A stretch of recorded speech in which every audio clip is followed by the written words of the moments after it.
پاک بھارت جنگ کا خطرہ سعودی عرب میدان میں آ گیا۔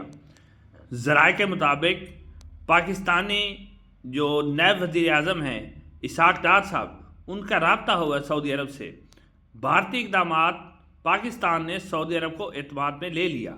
سعودی عرب اب میدان میں آ چکا ہے۔ پاکستان کے نائب وزیر خارجہ اسحاق ڈار صاحب نے سعودی وزیر خارجہ کو قومی سلامتی کمیٹی کے فیصلوں سے آگاہ کیا۔ پھر آپ کو بتا رہے ہیں کہ اسحاق ڈار صاحب نے قومی سلامتی کمیٹی کے فیصلوں سے جو سعودی وزیر خارجہ ہیں ان کو اس سے آگاہ کیا۔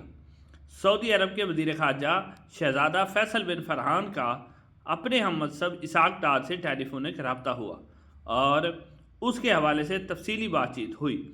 ناظرین کرام، اس سے پہلے سعودی عرب کے وزیر خارجہ بھارتی وزیر خارجہ سے بھی رابطہ کر چکے ہیں۔ اس کا مطلب ہے کہ سعودی عرب پاکستان اور بھارت کے درمیان جنگ کو روکنے کے لیے ہر ممکنہ اقدامات کرنے پر غور کر رہا ہے۔